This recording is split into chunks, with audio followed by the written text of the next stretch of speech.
Hello दोस्तों, welcome to our YouTube channel future classes. दोस्तों, मैं राहुल आपके लिए लेके आया हूँ आज कैलेंडर का एक और बेहतरीन कॉन्सेप्ट। आपने अब से पहले 2 पार्ट कैलेंडर के देखे हैं जिसमें कि बेसिक किसी भी डेट का आप डे निकाल सकते थे। उसके बाद में मैं आज को कुछ आपको बेहतरीन कॉन्सेप्ट और बताने वाला हूँ। देखिए, चलते हैं आज की क्लास की तरफ। ठीक है, देखिए, सपोज मानिए आज क्या कॉन्सेप्ट है। यदि कॉन्सेप्ट की बात करूँ तो कॉन्सेप्ट ये है, यदि कल के दिन आपको कोई भी इस तरीके से डेट दे दे जिसमें डेट मंथ, ठीक है, डेट और मंथ क्या हो, सेम हो, क्या हो, आर सेम, मतलब डेट और मंथ क्या है, सेम हो, और ईयर क्या हो, डिफरेंट हो, क्या हो, ईयर आर डिफरेंट। क्योंकि ये वाई वाई का मतलब है, ये फॉर्मेट होता है एक, बेसिकली जो फॉर्मेट होता है D M M Y Y करके जो फॉर्मेट होता है, एक निश्चित तिथि को लिखने का एक फॉर्मेट है। ठीक है, तो यदि आपको देखने को मिले कि डेट और मंथ सेम हो किसी क्वेश्चन में और ईयर आर डिफरेंट, मतलब ईयर जो है आपकी डिफरेंट हो, मतलब अलग हो। यदि डिफरेंट है हमारी क्या ईयर, तो तब हम किस तरीके से अप्रोच करेंगे किसी क्वेश्चन को। तो दोस्तों, यही आज हमारा कॉन्सेप्ट, पहले ही सबसे पहले यही सीखना है कि यदि क्वेश्चन में कल के दिन क्या पूछ ले, कल के दिन आपसे पूछ ले कि सेम डे, ठीक है, सेम डे और सेम मंथ और ईयर हो डिफरेंट। लेट सपोज 1 जनवरी 2023 का दिन दे दे आपको कल के दिन, और ये बता दे कि इस दिन संडे था। क्या था, संडे था। प्यारे दोस्तों, इस दिन संडे था। क्या करना है, यदि आपको दे दे 1 जनवरी 2027 का क्या डे होगा, इस दिन क्या दिन होगा, तो सबसे पहले कुछ नहीं करना है दोस्तों। सबसे पहले ये काउंट कीजिए कि जो दिन, जो डेट दे रखी है, जो ईयर दे रखी है, वो आपको किस ईयर से दे रखी है और किस ईयर तक पूछा गया है। जैसे कि ये जनवरी 1 है और ये भी जनवरी 1 है, तो इस वाले फॉर्मेट से आपको कुछ नहीं करना है। क्या नहीं, कुछ नहीं करना, इसको कुछ नहीं करना है। आपको केवल ये ईयर देखनी है कि कौन सी ईयर से कौन सी ईयर में पूछा गया है। तो जैसे कि 23 से पूछा गया है 27 तक, तो टोटल ईयर जो है ये आप ऐड कर लेंगे, कितनी हो जाएगी, 4 ईयर, क्योंकि 23 से 27 में 4 ईयर। फिर आपको देखना है कि इस दौरान कोई लीप वर्ष तो नहीं पड़ा है, कोई लीप वर्ष तो नहीं आया है क्या, ये सबसे पहले आपको चेक करना है। नॉर्मल ईयर काउंट करी, 4 ईयर नॉर्मल आ गई। उसके बाद में देखा इनके बीच में कोई लीप ईयर तो नहीं है, मतलब कोई ऐसी वर्ष तो नहीं जो अधिवर्ष हो जिसमें 366 दिन हो। तो मुझे पता है कि वो जो साल होते हैं जिनके 2 डिजिट में 4 से भाग चला जाता है, विभाजित हो जाती है वो संख्या, वो लीप ईयर होती हैं। तो प्यारे दोस्तों, 23 के बाद में 24 ऐसी ही संख्या है। देखिए, अगर मैं 2024 की बात करूं और इसकी 2 डिजिट में मैं 4 से भाग दे दूं, तो ये किस तरीके से कट जाएगा, पूरा कट जाएगा, कोई भी इसमें क्या नहीं बचेगा, शेष नहीं बचेगा। और यदि शेष नहीं बच रहा है तो ये क्या है, लीप ईयर है। क्या है ये, लीप ईयर है। तो दोस्तों, मुझे पता लगा कि 24 जो है, इन वर्षों के दौरान 24 एकमात्र ऐसी लीप ईयर है जो इस एज में, जो इस गैप में, ईयर्स गैप में आई है। तो एक जो है लीप ईयर है, क्योंकि 4 साल बाद रिपीट होती है लीप ईयर। 24 में आई है तो एक बार फिर से रिपीट होगी 28 में, लेकिन 28 तक हमें जाना ही नहीं है, 27 तक जाना है। तो कितना, एक वर्ष हमें, एक मतलब एक लीप वर्ष हमें यहाँ मिल चुका है, जो कि है 2024। तो हमें जो यहाँ टोटल जो एडिशन बना वो हमें बना 5। इसको किससे भाग करना होता है, 7 से, क्योंकि मैंने आपको पहले बताया कि जो रिपीटिशन ऑफ डेज है उसको हटाने के लिए 7 से भाग करना होता है। मुझे पता है कि यदि मैं 7 का भाग 5 में दूंगा तो ये भाग नहीं जाएगा, तो मुझे डायरेक्टली यहाँ से क्या बचेगा, शेष। जो मेरी संख्या है 5, वही मेरा शेष मिल जाएगा मुझे। दोस्तों, जो भी शेष आता है, जो भी शेष आता है उसको हम जो भी गिवन डेज होते हैं, जो दिए गए दिन होते हैं, उसमें जोड़ देते हैं।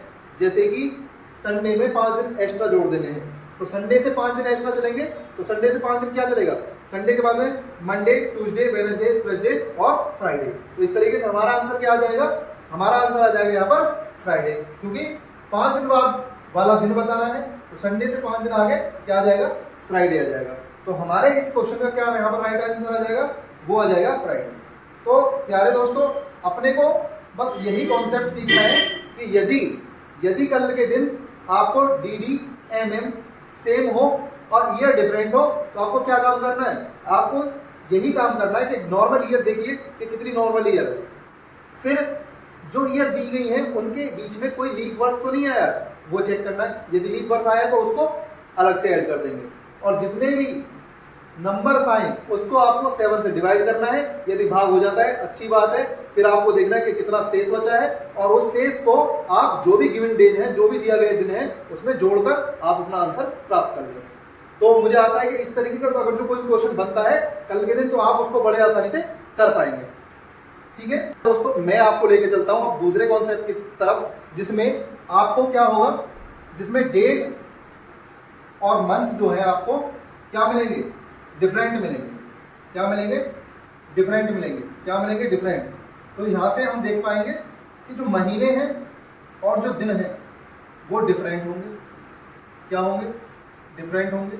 बट जो ईयर है, जो साल आपको दी जाएंगी, जो ईयर होंगी वो सेम होंगी। Years are same. मतलब कल के दिन ऐसा हो जाएगा क्वेश्चन में कि जो आपको दिन है और महीने हैं वो हो जाएंगे अलग अलग और ईयर हो जाएगी सेम। तो लेट सपोज ऐसा क्वेश्चन बनता है तो किस तरीके से वो अप्रोच करना है क्वेश्चन को। तो सबसे पहले मैं आपके लिए क्वेश्चन का फॉर्मेट बनाता हूँ। कैसे, जैसे कि मान लीजिए 1 जनवरी 2023 को संडे है, लेट्स, ठीक है, संडे है। और यदि ये पूछा जाए आपसे कल के दिन कि 24 मई 2023 को क्या दिन होगा, अगर कल के दिन ये पूछा जाता है प्यारे दोस्तों, तो करना क्या है, इस क्वेश्चन को कैसे अप्रोच करेंगे। देखिए ये जो ईयर है ये है सेम, इससे अब जो चीज़ सेम होती है उससे हमें कोई लेना देना नहीं होता। जैसे अब इसमें ईयर सेम है, कुछ नहीं करना है, बस आपको देख लीजिए कहाँ से चल रहा है, जनवरी से। तो प्यारे दोस्तों एक कॉन्सेप्ट आपको यहाँ पर ध्यान रखना है। देखिए एक होता है रिमेनिंग डेज का कॉन्सेप्ट। कैसा कॉन्सेप्ट, रिमेनिंग डेज का कॉन्सेप्ट ऑफ रिमेनिंग डेज। ठीक है, रिमेनिंग डेज। इसका मतलब क्या है, इसका मतलब यह है कि शेष दिन आपको महीने में कितने बचते हैं जो रिपीट होने के बाद में आपको मिलेंगे। तो वो आपको पता है कि प्रत्येक महीने में आप दिन भी जानते हैं, सभी स्टूडेंट इतना तो जानते होंगे कि कौन से महीने में कितने दिन होते हैं। आपको रिपीटिशन काटने के बाद में जो शेष दिन बचते हैं वही कॉन्सेप्ट आपको इस तरीके के क्वेश्चन में लगाना होता है। जैसे कि देखिए मैं जनवरी की बात करूं तो जनवरी में डेज होते हैं 31, जैसे कि सभी लोग जानते हैं कि इतने 31 दिन होते हैं। इसको यदि रिपीटिशन कैंसिल करोगे, इसमें रिपीटिशन मुझे खत्म करनी है तो 7 से भाग कर दूंगा, कितना बचा 7 चौक 28, कितना शेष बचा 3। इसमें जो शेष दिन बचेंगे, शेष दिन जो बचेंगे मुझे वो बचेंगे 3। ठीक है, और इसी कॉन्सेप्ट पे इस तरीके के क्वेश्चंस होते सॉल्व है। अब मान लीजिए फरवरी है, यदि साधारण वर्ष की बात करूं तो कितने दिन की होती है, 28 दिन की होती है। यदि 7 से मैंने इसको विभाजित कर दिया तो इसमें कितने मुझे शेष दिन मिलेंगे, 0। इसमें कितने होंगे, शेष दिन 0 होंगे। इसी तरीके से मैं मार्च की बात कर लूँ तो यहाँ पर मार्च में 31 होते हैं, फिर से 7 से डिवाइड कर दिया तो कितने बचे, 3 शेष दिन बचे यहाँ पर। तो दोस्तों फिर अगर मैं अप्रैल की बात करूँ तो अप्रैल में कितने दिन होते हैं, 30, उसको 7 से भाग कर दिया तो कितना बचा, 2 शेष बचा। इसी तरीके से सारे जो महीनों के दिन हैं वह आपको शेष दिवस निकाल लेने हैं। ठीक है, यदि आप इस तरीके से समझ चुके हैं बात को कि शेष दिन ये निकलते कैसे हैं, तो आप, मुझे पता है जो आने वाले क्वेश्चंस हैं उनमें आप इस कॉन्सेप्ट को इजीली अप्लाई कर पाएंगे। देखिए जैसे कि मैंने बताया था यहाँ पर कि जब ये जनवरी है तो जनवरी 1 की बात हुई है, तो जनवरी 1 की बात हुई है तो इसके बाद में इसमें कितने दिन शेष बचते हैं, तो इसमें बचते हैं 30 दिन, क्योंकि 31 की जनवरी होती है। तो कितने शेष दिन बचे, 30। ये जो 30 है 30 में 7 से भाग कर लेंगे, जिससे कि आपके शेष दिन जो बचे हुए हैं रिपीटिशन वो कैंसिल हो जाए। तो कितने बचेंगे यहाँ पे, 7 चौक 28, कितने दिन बचे, 2 शेष दिन बचे।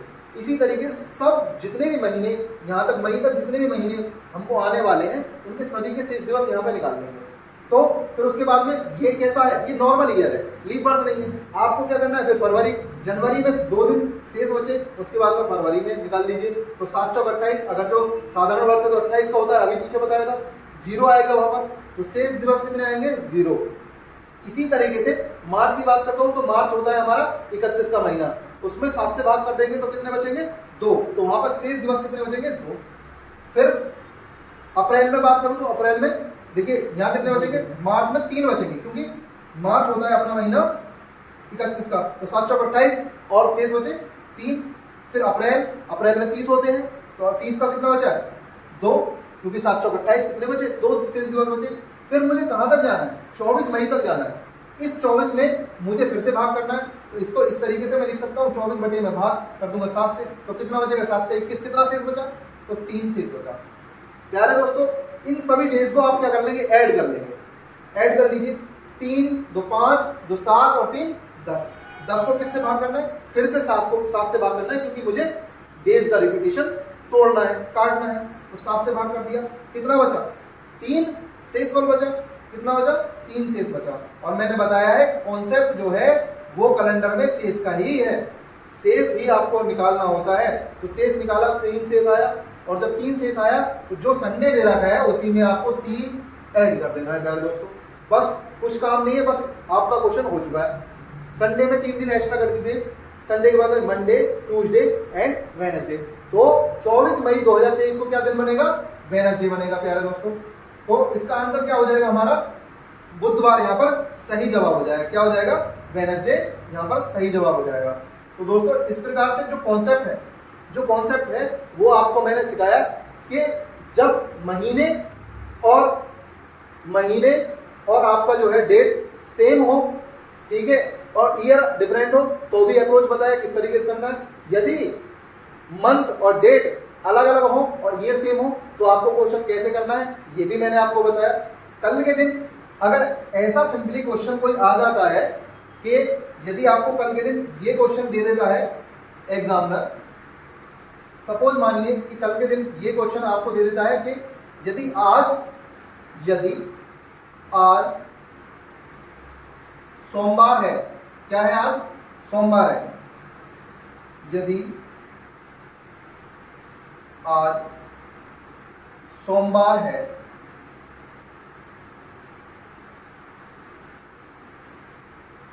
तो आज से 61 दिन बाद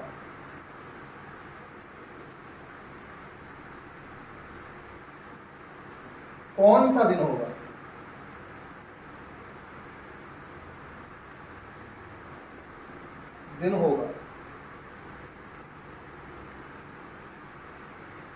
यदि कल ऐसा क्वेश्चन कोई आपको नॉर्मली मिल जाता है कि यदि आज सोमवार हो तो आज से 61 दिन बाद क्या दिन होगा या क्या दिवस होगा, तो ऐसे क्वेश्चन को अप्रोच करते समय आपको कुछ नहीं करना है। जितने भी डेज यहाँ पर मिलते हैं आपको, जैसे यहाँ पर 61 डेज मिले हैं, इन डेज को लीजिए और सिंपली 7 से भाग कर दीजिए। तो भाग करने के बाद में कितना बार चला जाएगा 7 8 56, तो 56 कट जाएगा और कितना रिमाइंडर बचेगा 5 शेष बचेगा, 5 बचेगा शेष आपका। बस मैंने क्या बताया, बार बार एक ही बात कह रहा हूँ, यहाँ से शेष जितना भी बचता है उससे जो भी गिवन डे है उससे आगे चला जाना है। तो जैसे सोमवार इसमें दिया गया है तो आपको क्या चलना है, सोमवार से 5 दिन आगे चलना है। देखिए सोमवार के बाद में मंगल बुध बृहस्पति शुक्र और शनिचर मतलब शनिवार, तो इसका जो राइट आंसर हो जाएगा वो हो जाएगा सैटरडे मतलब शनिवार।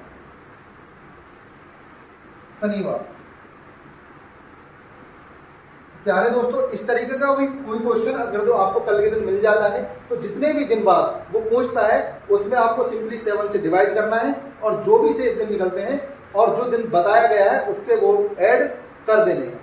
तो इस तरीके के कॉन्सेप्ट मैं समझता हूं कि आज आपने सीख लिए होंगे, ठीक है। और उसके बाद में आप जो भी आपको इस तरीके के क्वेश्चन मिलते हैं उनकी प्रैक्टिस आप किसी भी बुक की सहायता से कर सकते हैं, ठीक है। तो मिलते हैं नेक्स्ट वीडियो में, तब तक अपना ख्याल रखिए, टेक केयर, बाय।